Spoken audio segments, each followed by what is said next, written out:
Hello नमस्कार दोस्तों, स्वागत है आप सभी का सत्या एक्सेलेंट यूट्यूब चैनल पे। दोस्तों डेली की तरह मैं यहाँ पर लेके आ चुका हूँ आपके लिए इलेक्ट्रीशियन थ्योरी के कुछ इंपॉर्टेंट क्वेश्चन, जो कि यदि आप आईटीआई कर रहे हैं इलेक्ट्रीशियन ट्रेड से, यदि आपका बैक लगा है फोर्थ सेमेस्टर में तो भी आपके लिए इंपॉर्टेंट है। और जो लोग इस समय सेकेंड ईयर का एग्जाम देने वाले हैं, अर्थात जो लोग इस समय आई सेकेंड ईयर का एग्जाम देने वाले इलेक्ट्रीशियन ट्रेड से, उनके लिए भी बहुत ही इंपॉर्टेंट क्वेश्चन है, क्योंकि दोस्तों हर एक क्वेश्चन जो है आपको परीक्षा में पूछा गया है। तो वीडियो को आप कंप्लीट देखिएगा। और आज की जो हमारी वीडियो होने वाली है, पहले नंबर की वीडियो होने वाली है, जिसमें मैं फोर्थ सेमेस्टर भी आपका कवर कर रहा हूं। तो चलिए दोस्तों आज का क्वेश्चन हम शुरू करते हैं क्वेश्चन नंबर 1 से।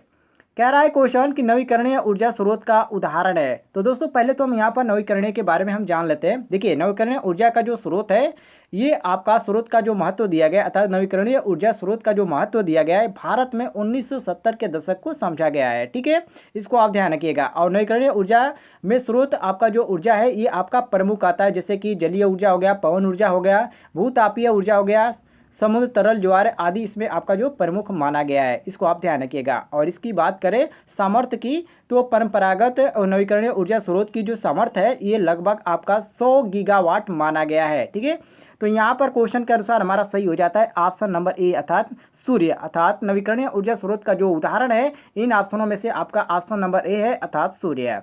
क्वेश्चन नंबर 2 पे आते हैं। कह रहा है क्वेश्चन कि सूर्य की सतह का लगभग तापमान है, तो लगभग इसमें आपका 6000 माना गया है। तो यहाँ पर ऑप्शन नंबर डी हमारा बिल्कुल करेक्ट हो जाएगा। आगे बढ़ते हैं दोस्तों क्वेश्चन नंबर 3 पे। कह रहा है क्वेश्चन कि बायोगैस का उत्पादन किया जाता है। तो दोस्तों आपने बायोगैस का नाम सुना होगा। देखिए, इसके बारे में हम थोड़ा सा आपको बता देते हैं। देखिए, कार्बनिक पदार्थ द्वारा उत्पन्न की जाने वाली ऊर्जा आपकी बायोगैस ऊर्जा कहलाती है, तथा इन अकार्बनिक अर्थात इन कार्बनिक पदार्थों को बायोगैस कहा जाता है, जो कि वृक्षों एवं पशुओं से प्राप्त होते हैं। जो कि यहाँ पर ऑप्शन में हमारा दिया गया है पशुओं के गीले गोबर, जो कि यहाँ पर भी ऑप्शन दिया गया, बिल्कुल हमारा करेक्ट आंसर। दोस्तों मैं आपसे रिक्वेस्ट करता हूं कि वीडियो को स्टॉप करके हर एक ऑप्शन को ध्यान से देख लीजिएगा, क्योंकि परीक्षा में जो आपका कंफ्यूजन क्रिएट होता है वो इन ऑप्शनों से ही होता है। ठीक है, तो आप वीडियो को स्टॉप करके ऑप्शन को भी ध्यान से पढ़ लिया कीजिएगा। चलिए आगे बढ़ते हैं हम क्वेश्चन नंबर 4 पे। कह रहा है क्वेश्चन कि जल विद्युत संयंत्रों में यदि किसी नदी, नहर अथवा जलाशय के जल को एक ढालू सुरंग के द्वारा जल टरबाइन को प्रदान किया जाता है, तो जल टरबाइन का नाम होता है। तो दोस्तों उसको हम कहते हैं पेन स्टॉक। क्या कहते हैं? पेन स्टॉक का। अब दोस्तों थोड़ा सा हम पेन स्टॉक के बारे में बात कर लेते हैं। देखिए, जिस ढालू सुरंग के द्वारा जल टरबाइन तक पहुंचता है उसे हम पेन स्टॉक कहते हैं, अर्थात जल निस्सारक कहते हैं। और इसकी सहायता से जल को हम क्या करते हैं? बाहर निकालते हैं। और इसका प्रयोग पहाड़ी तथा मैदानी दोनों जगहों पर आपका होता है। और एक आपका होता है टरबाइन। और टरबाइन से क्या होता है? तो टरबाइन से जल को बाहर निकालने या नदी में ले जाने वाले मार्ग को क्या कहते हैं? ड्रॉप ट्यूब या टेल रेस कहते हैं। तो इन दोनों को ध्यान रखिएगा। तो यहाँ पर क्वेश्चन के अनुसार आपका सही हो जाता है, जो ऑप्शन नंबर बी दिया गया है हमारा बिल्कुल करेक्ट आंसर। आगे बढ़ते हैं क्वेश्चन नंबर 5 पे। कह रहा है क्वेश्चन कि निम्न में से किस प्रकार के ईंधन में विस्फोट होने की संभावना नहीं होती है। तो दोस्तों आप सभी को मालूम है कि ठोस जो ईंधन होता है उसमें विस्फोट होने की जो संभावना है बिल्कुल नहीं होती है। ठीक है, इस बात को आप ध्यान रखिएगा। जैसे कि आपका लकड़ी हो गया, यहाँ पर जो आपका दिया गया है ऑप्शन नंबर ए बिल्कुल करेक्ट आंसर। क्लियर होगा दोस्तों? ये आपका जो ठोस ईंधन होता है, ये आपका दो प्रकार का होता है। एक आपका होता है प्राकृतिक ठोस ईंधन और दूसरा आपका होता है निर्मित या कृत्रिम ठोस ईंधन। जिसमें निर्मित या कृत्रिम ठोस ईंधन में आपका लकड़ी का कोयला और कोक, चारकोल आदि आता है। और प्राकृतिक जो ठोस ईंधन होता है, इसमें आपका केवल लकड़ी, कोयला और इसमें इत्यादि वस्तुएं आती है। तो चलिए हम आगे बढ़ते हैं। यहाँ पर क्वेश्चन के अनुसार ऑप्शन नंबर ए हमारा करेक्ट हो जाएगा। क्वेश्चन नंबर 6 पे आते हैं। कह रहा है क्वेश्चन कि निम्न में से किस प्रकार के शक्ति संयंत्र का प्रयोग सर्वाधिक होता है? डीजल इंजन, डीजल आधारित या पवन आधारित या कोयला आधारित या ज्वारी आधारित। तो सबसे ज़्यादा जो इसमें उपयोग में आता है वो आपका होता है कोयला आधारित, जो कि ऑप्शन नंबर सी दिया गया हमारा बिल्कुल करेक्ट आंसर। आगे बढ़ते हैं क्वेश्चन नंबर 7 पे।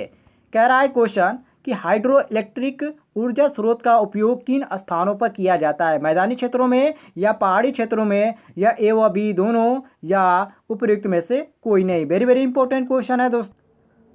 तो यहाँ पर दोस्तों आपका जो सही हो जाता है वो आपका ऑप्शन नंबर ए और बी, अर्थात सी हमारा बिल्कुल करेक्ट हो जाएगा, अर्थात ए व बी दोनों।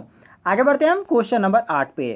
कह रहा है क्वेश्चन कि इनमें से किससे ध्वनि प्रदूषण फैलता है? सौर ऊर्जा स्रोत से या पवन ऊर्जा स्रोत से या बायोगैस ऊर्जा स्रोत से या ज्वारीय तरंग ऊर्जा स्रोत से? तो दोस्तों आप सभी को मालूम है कि जो सबसे ज़्यादा आपका फैलता है प्रदूषण, वो आपका किससे फैलता है, जो कि यहाँ पर ऑप्शन में हमारा दिया गया है ऑप्शन नंबर बी से, अर्थात पवन ऊर्जा स्रोत से। तो यहाँ पर हमारा बी ऑप्शन बिल्कुल करेक्ट आंसर हो जाएगा। क्लियर होगा दोस्तों, इन ऑप्शनों में से आपसे पूछ रहा है, ठीक है। आगे बढ़ते हैं हम नेक्स्ट क्वेश्चन पे, क्वेश्चन नंबर 9 पे।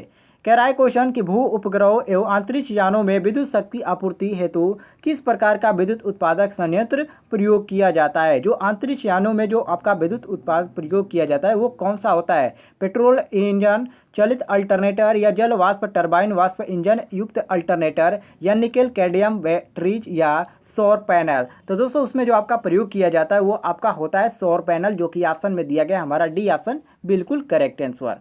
आगे बढ़ते हैं क्वेश्चन नंबर 10 पे।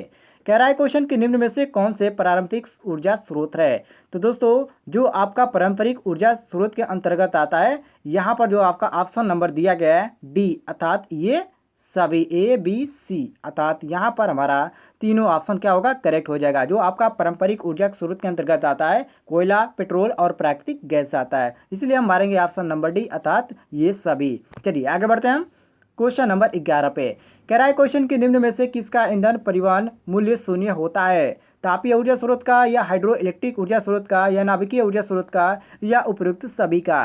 तो दोस्तों इसमें जो आपका सही होता है ये आपका हाइड्रो इलेक्ट्रिक ऊर्जा स्रोत का जो परिवहन मूल्य है ये आपका शून्य होता है, अर्थात यहाँ पर हमारा बी ऑप्शन बिल्कुल करेक्ट हो जाएगा। क्वेश्चन नंबर 12 देखते हैं। कह रहा है क्वेश्चन के ऊर्जा पर सूर्य पर ऊर्जा के स्रोत का कारण है? नाभिकीय विखंडन या नाभिकीय प्रदूषण या नाभिकीय स्खलन या उष्मा? तो दोस्तों यहाँ पर आपका सही हो जाता है ऑप्शन नंबर सी, अर्थात नाभिकीय संलयन। तो सी ऑप्शन हम बिल्कुल करेक्ट मारेंगे। आगे बढ़ते हैं क्वेश्चन नंबर 13 पे। कह रहा है क्वेश्चन की सामान्यतः डीजल विद्युत शक्ति उत्पादन सेट किस क्षमता किसमें बनाए जाते हैं? तो इसकी जो क्षमता की होती है दोस्तों ये कितना होता है? तो ये यहाँ पर जो आपका ऑप्शन दिया गया 0.5 से 100 kVA, ये आपका बिल्कुल करेक्ट दिया गया, अर्थात ऑप्शन नंबर सी हमारा सही हो जाएगा। क्वेश्चन नंबर 14 देख लीजिए। कह रहा है क्वेश्चन कि सूर्य से ऊर्जा उत्सर्जन का कारण है नाभिकीय संलयन या नाभिकीय विखंडन या हाइड्रोजन का दहन या यूरेनियम का दहन? तो यहाँ पर आपका करेक्ट हो जाता है ऑप्शन नंबर ए, अर्थात नाभिकीय संलयन। तो ए ऑप्शन हमारा बिल्कुल करेक्ट आंसर हो जाएगा। आगे बढ़ते हैं हम क्वेश्चन नंबर 15 पे। कह रहा है क्वेश्चन लिग्नाइट का उपयोग किसे गर्म करने में किया जाता है? बॉयलर या ओवन या फर्नेस या इनमें से कोई नहीं? तो दोस्तों यहाँ पर आपका सही हो जाता है ऑप्शन नंबर ए, अर्थात बॉयलर का। तो यहाँ पर ए ऑप्शन हम बिल्कुल करेक्ट मारेंगे। आगे बढ़ते हैं क्वेश्चन नंबर 16 पे। कह रहा है क्वेश्चन कि चारकोल का निर्माण निम्न प्रक्रिया द्वारा होता है? डिस्टिंसल या दहन या आंशिक दहन या कार्बोराइजेशन? तो दोस्तों यहाँ पर आपका सही हो जाता है ऑप्शन नंबर सी, बिल्कुल करेक्ट आंसर, अर्थात आंशिक दहन। तो सी ऑप्शन हम यहाँ पर करेक्ट मारेंगे। आगे बढ़ते हैं क्वेश्चन नंबर 17 पे। कह रहा है क्वेश्चन कि बिटुमिनस कोयले के निम्न वोल्टेज प्रकार के कार्बन की मात्रा होती है? कितनी कार्बन की मात्रा होती है इसमें बिटुमिनस में? तो यहाँ पर आपका जो दिया गया ऑप्शन नंबर ए, अर्थात 78 से 86, ये हमारा बिल्कुल करेक्ट हो जाता है। क्वेश्चन नंबर 88 देखिए। कह रहा है 18 देखिए। कह रहा है क्वेश्चन कोक मतलब कोयला में लगभग कितने प्रतिशत कार्बन होता है? तो इसमें 60 होता है या 70 होता है या 80 होता है या 90 होता है? तो इसमें आपका जो होता है कोयले में प्रतिशत की मात्रा कार्बन की वो आपकी 90% होता है, जो कि यहाँ पर हमारा दिया गया ऑप्शन नंबर डी, बिल्कुल इंपॉर्टेंट क्वेश्चन है ये। इसमें आपका सही हो जाता है ऑप्शन नंबर डी। आगे बढ़ते हैं क्वेश्चन नंबर 19 पे। कह रहा है क्वेश्चन कि निम्न में से सबसे उच्च कोटि का कोयला है? बिटुमिनस या एंथ्रासाइट या सब बिटुमिनस या प्लेवेराइज? तो यहाँ पर आपका सही हो जाता है ऑप्शन नंबर बी, अर्थात एंथ्रासाइट। तो यहाँ पर हम बी ऑप्शन बिल्कुल करेक्ट मारेंगे। क्वेश्चन नंबर 20 को देखिए।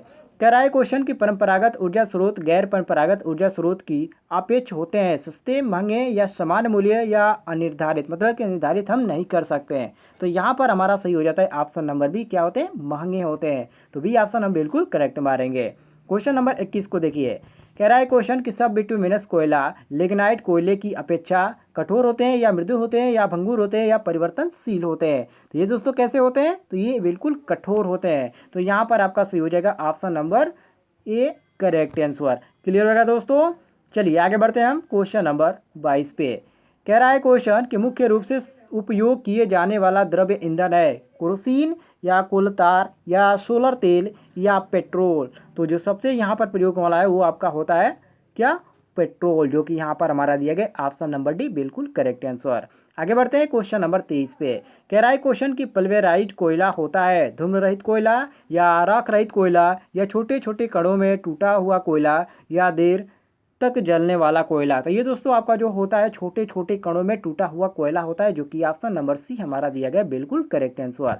आगे बढ़ते हैं क्वेश्चन नंबर 24 पे। कह रहा है क्वेश्चन की तापीय शक्ति संयंत्र में संघनित का कार्य है बॉयलर से आने वाली भाप को ठंडा करना या आपती ताप के भाप को ठंडा करना या टरबाइन में भाप सप्लाई करने से पहले भाप का दाब बढ़ाना या टरबाइन से प्राप्त भाप को ठंडा करना।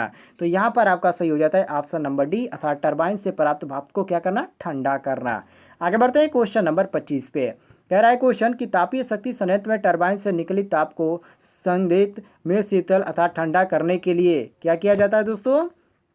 तो यहाँ पर ऑप्शन आपका है पहला जल का उपयोग होता है, बी ऑप्शन दिया गया है मोबिल ऑयल का उपयोग होता है, सी ऑप्शन दिया गया हाइड्रोजन का उपयोग होता है और डी ऑप्शन दिया गया आपका उपयुक्त सभी नहीं अर्थात उपयुक्त में से कोई नहीं। तो दोस्तों इसमें आपका प्रयोग किया जाता है जल का उपयोग, जो कि ऑप्शन में दिया गया हमारा ए ऑप्शन बिल्कुल करेक्ट आंसर। तो दोस्तों आज की वीडियो में इतना ही क्वेश्चन मैंने कवर किया है। नेक्स्ट वीडियो में और भी क्वेश्चन आपको दिए जाएंगे, तो वीडियो पर आप एक लाइक कीजिएगा और जो लोग इस तरह के क्वेश्चन प्राप्त करना चाहते हैं चैनल को भी सब्सक्राइब कर लीजिएगा।